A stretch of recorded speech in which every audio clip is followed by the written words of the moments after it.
Sean Diddy Combs has made a huge mistake that could cost him his freedom. And it's not looking good for Diddy because the biggest enemy that he has in his life is himself. And the second biggest enemy that he has in his life is this guy right here. He would call me, text me all the time, telling me where he was and to have a photographer waiting in the bushes on the corner to take pictures of him. So he has been doing this his whole career. We should not be surprised. That video of him at Fort Dix reporting for work in the library. This was the chapel, and this is the media library in the chapel, which is where Diddy's currently working. He's working in a Life Connections program, which is an 18-month program that helps rehab people and get them closer to spirituality, to charity groups, and with that, it will shorten his sentence. It does sound like he used maybe possibly some connections to get a better job. Newly surfaced footage of Sean Diddy Combs inside prison has caught the public off guard.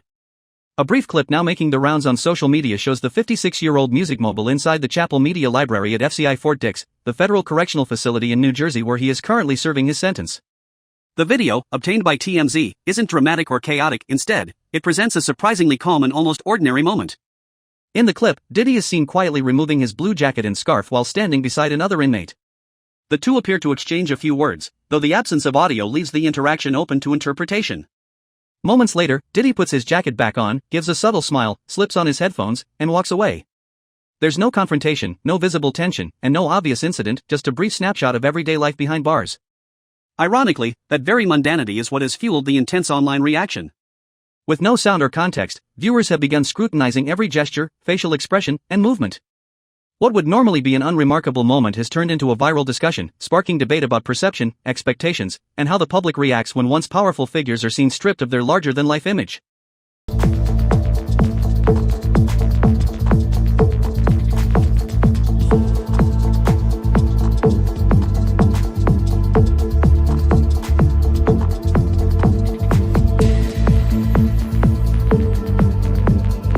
Online, both fans and critics are dissecting the footage frame by frame, searching for hidden meaning in every gesture.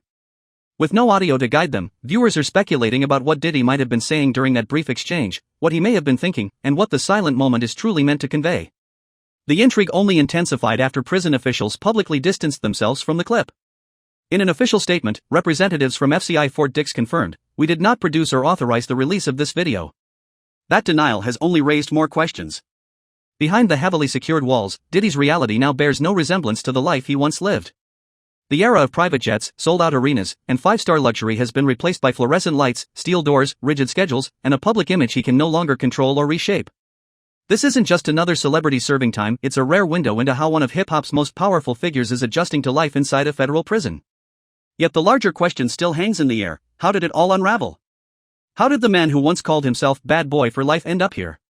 For nearly 3 decades, Sean Diddy Combs symbolized influence at its highest level. He ruled across industries, music, fashion, television, spirits, and real estate, building a massive empire from the ground up. His parties were legendary, his reach undeniable, and his position seemed unshakable. Diddy didn't just chase the American dream, he personified it. To millions, he was the blueprint, living proof that ambition and relentless drive could transform vision into a global brand. That's what makes this moment so striking. The gap between who he once was and where he stands now is impossible to ignore, turning a brief, silent prison clip into a powerful reminder of how quickly control, influence, and reputation can disappear. What's up, y'all? Coming to y'all live from London. Extremely humble, grateful, and blessed. I'm still standing taller than I've ever been. Looking like a true survivor. Feeling like a little kid. I'm still standing there. That carefully constructed image didn't fall apart overnight. Instead, it slowly unraveled headline by headline as the stories surrounding Diddy grew increasingly disturbing. What once appeared to be untouchable success began to crack when federal investigators quietly moved in, examining a widening trail of allegations that refused to disappear.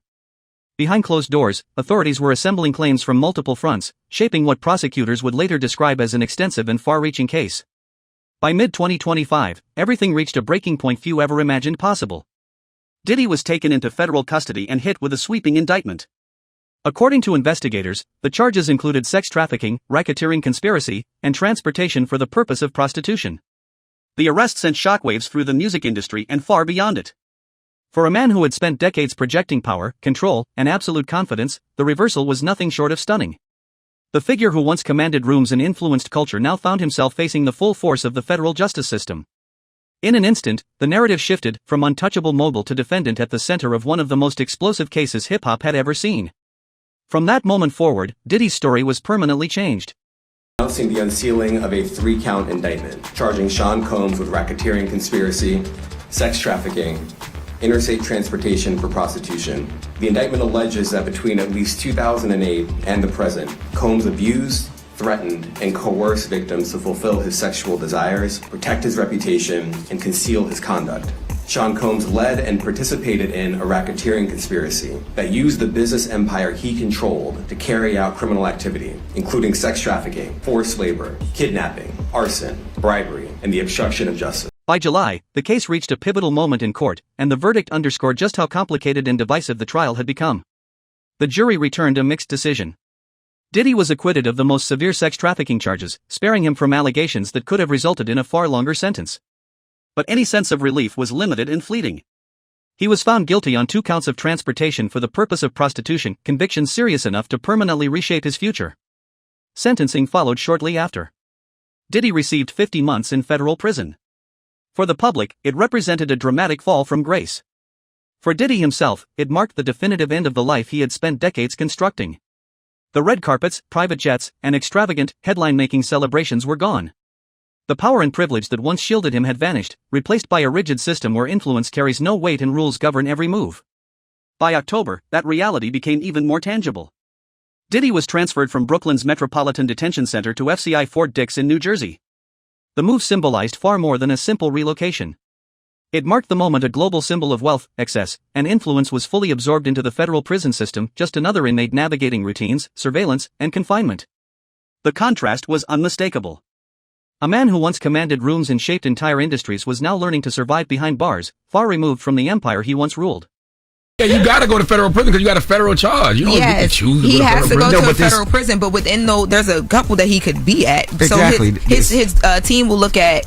Of course, they want him to be closer to his family. They want it to be easy for people to visit him, but they also are trying to get him out of there. So the better he can be rehabilitated from whatever he's dealing with, which are drugs and different things, he can get out of there. Yeah, I thought those were just programs. So I guess different prisons have different programs, or do all the prisons have the same programs? Different prisons do have different programs, but the one program that the judge cited, I guess, is like really popular throughout various federal prisons. FCI Fort Dix may be classified as a low-security federal facility, but that label barely scratches the surface.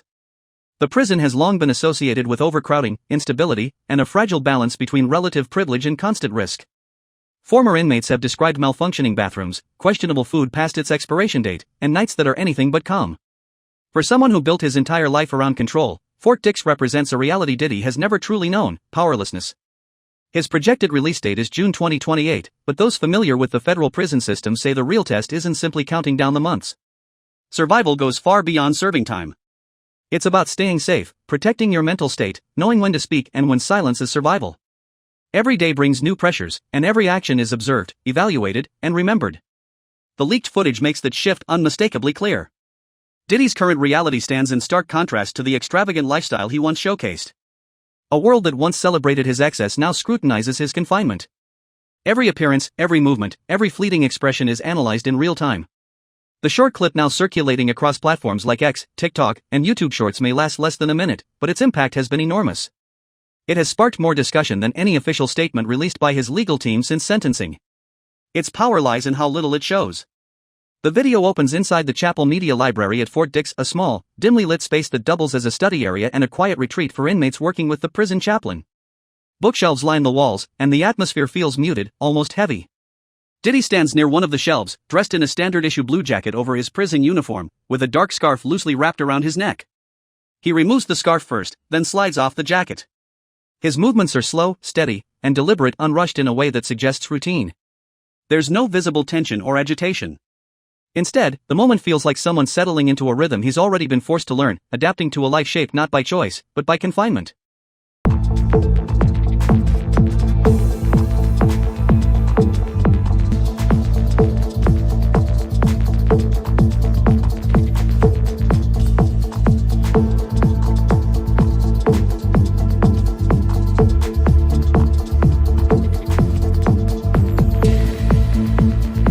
Another inmate enters the frame and stops beside him, and the two appear to exchange a few quiet words. Their body language is relaxed and unguarded, no visible tension, no sign of hostility or confrontation. Diddy nods as if listening, makes a small hand gesture, and briefly flashes a faint smile, subtle and almost automatic. Whatever they're discussing seems ordinary, even mundane. The clip then cuts ahead. Diddy slips his jacket back on, adjusts it over his uniform, and places his headphones over his ears. Without saying a word, he turns and walks out of the library, moving with the same steady, composed pace. The camera trails him from behind as he makes his way down a long, narrow corridor. The setting is stark. White cinder block walls line the hallway, flooded by harsh fluorescent lighting that hums overhead. The space feels cold and utilitarian, built for efficiency, not comfort. A few steps behind him, another inmate pushes a black utility cart, its wheels faintly echoing through the corridor. On the surface, it's an unremarkable moment, just a man walking through a building. But for fans who spent decades watching Diddy command stages, dominate rooms, and perform before millions, the scene feels surreal. This is the same figure who once embodied excess and spectacle, now reduced to a silent walk through a government hallway, his life distilled into routine, surveillance, and confinement.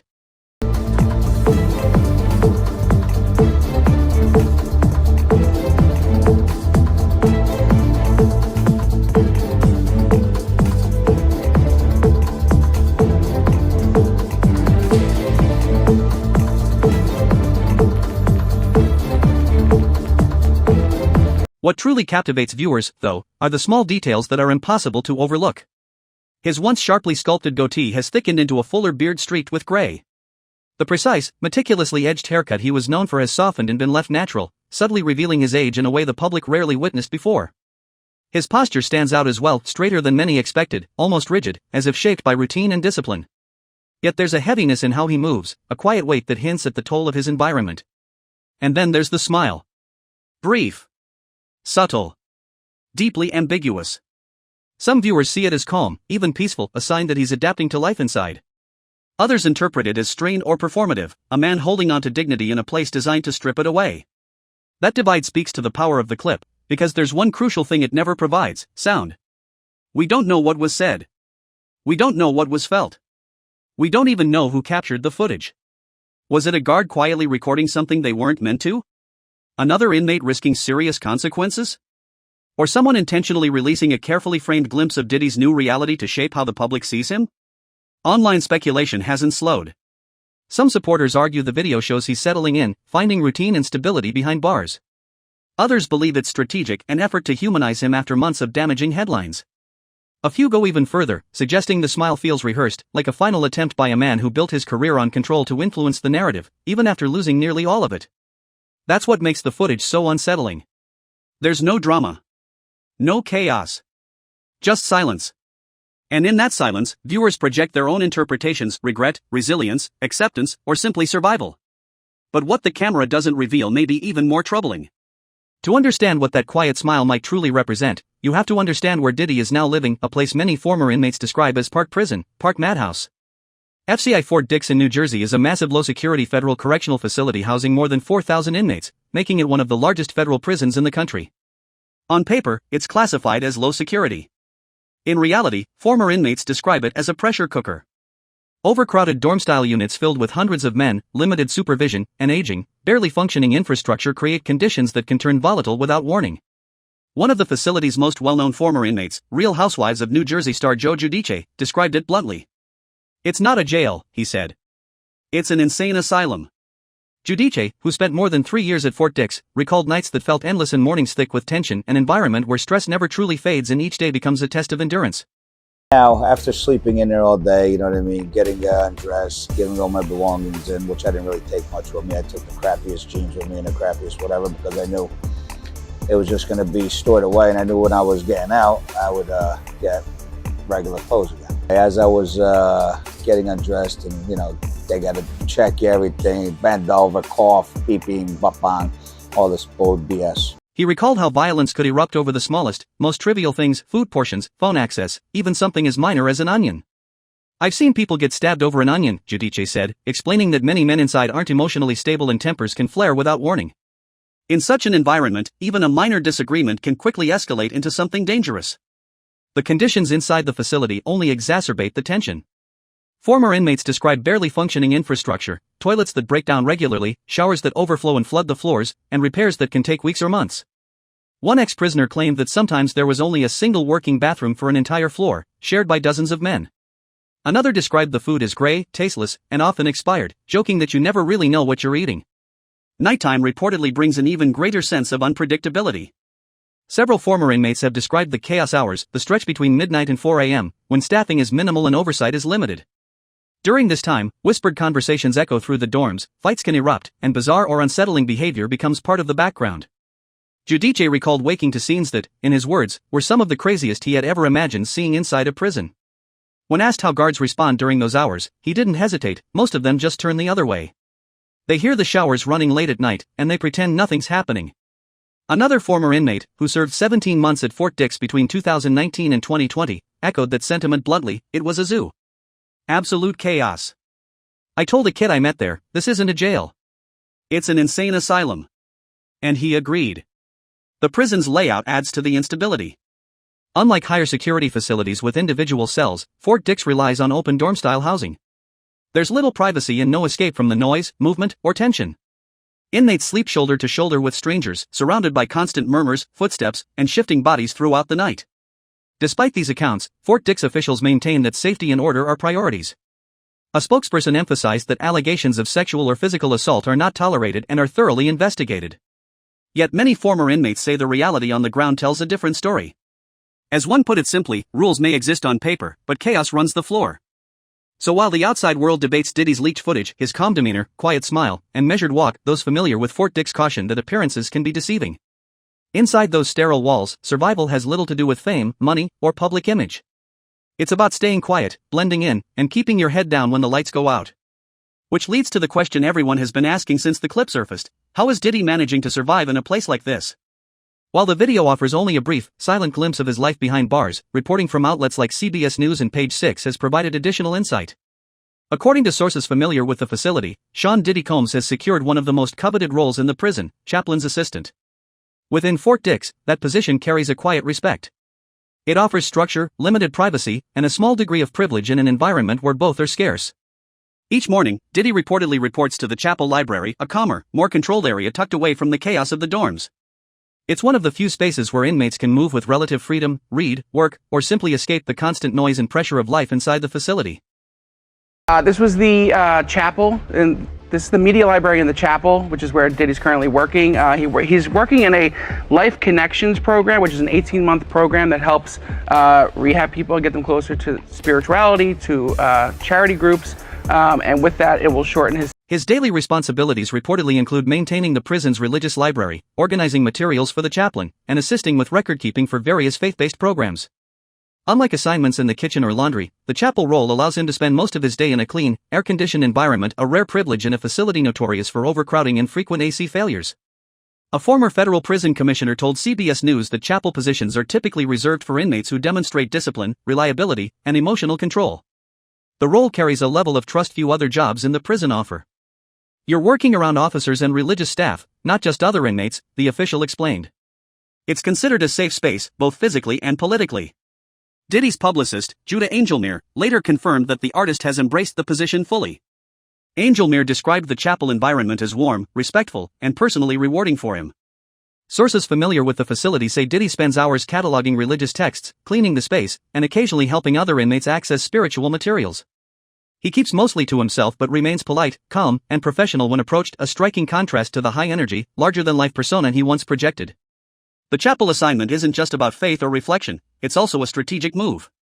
Working under the chaplain provides structure, minimizes confrontations, and allows him to build goodwill with staff. For someone like Diddy, whose name still carries weight, it's a calculated way to stay productive, maintain stability, and, most importantly, protect himself. It's not the only deliberate step he's taken since arriving at Fort Dix. Reports indicate that Diddy has also been accepted into the Residential Drug Abuse Program, commonly known as RDAP, a highly sought-after program within the federal prison system. Diddy should be somewhere that has a very strong substance abuse program, including the Bureau of Prisons Residential Drug Abuse Program. It's called RDAP, for which he qualifies. How do you pick your prison anyway? Is there like a brochure? Like I'm serious. Don't make it seem like a vacation. No, but it is. Look at how do you pick a prison? Them all-inclusive prisons days are for is different over. things. The Residential Drug Abuse Program, or RDAP, is widely regarded as the Bureau of Prisons' most intensive and sought-after rehabilitation initiative. Not every inmate qualifies, and placement is often competitive. According to reports, Diddy's legal team pushed strongly for his inclusion, citing a long history of substance abuse as a contributing factor to the reckless choices that ultimately led to his conviction. RDAP itself is demanding. The program requires months of structured counseling, group therapy sessions, and ongoing psychological evaluations. Participants are housed together in a dedicated unit and must follow strict behavioral rules. Any violations can lead to immediate expulsion. For those who complete it successfully, however, the payoff can be significant, a potential sentence reduction of up to a year. For someone facing nearly 4 years in federal custody, that possibility makes the program a critical opportunity. According to his representatives, Diddy is taking the program seriously. Publicist Judah Angelmere told CBS News that Combs is fully engaged in RDAP, committed to rehabilitation, and focused on growth. He is taking responsibility and working toward positive change, Angelmere said, emphasizing that Diddy has approached the program with discipline from the outset. Sources familiar with his daily routine say he now divides his time between chapel duties and RDAP sessions. Evenings are reportedly quieter, spent reading scripture and journaling, habits he adopted shortly after sentencing. Through monitored legal calls, Diddy has conveyed that he's searching for meaning in the isolation, leaning on faith and structured routines to maintain a sense of control in an environment where every movement, decision, and word is carefully observed. Yet even with the relative calm offered by chapel work and rehabilitation programs, life at Fort Dix remains unpredictable. Inmates talk. Rumors spread. Power dynamics shift constantly. Some insiders note that Diddy's position, while providing stability, can also draw unwanted attention. Curiosity, resentment, and even envy often accompany perceived privilege, turning an advantage into a potential liability. As one former inmate explained, working for the chaplain gives you status, but it also makes people question how you got there. In prison, favoritism can be dangerous. It's a reminder that even roles associated with order and reflection carry hidden risks. So while Diddy spends his days surrounded by scripture and relative structure, he remains part of a system where alliances can shift overnight, every advantage comes at a cost, and freedom of movement is limited. Phone calls are monitored, interactions are observed, and his public image, despite being confined, is under constant scrutiny. Recent reporting suggests that not everything has gone smoothly behind the scenes. Initially, Diddy appeared to be adjusting quietly, keeping a low profile and earning praise for his chapel work. But beneath that calm, complications emerged. Just days after his arrival, reports surfaced that Diddy had been written up for violating federal prison communication rules. On paper, the infraction seemed minor, related to a phone call. Yet in a federal facility, where every second of communication is logged, recorded, and reviewed, such violations are taken seriously. According to internal documents cited by CBS News, the incident occurred on November 3, less than a week after his transfer, and notably, just one day before his 56th birthday. So Sean Combs works in the Chapel Library at the federal prison in New Jersey, and he is in an intensive drug treatment program. That is according to his new publicist, who shared that information with me after I told him that CBS News had exclusively obtained documents about Combs' prison stay.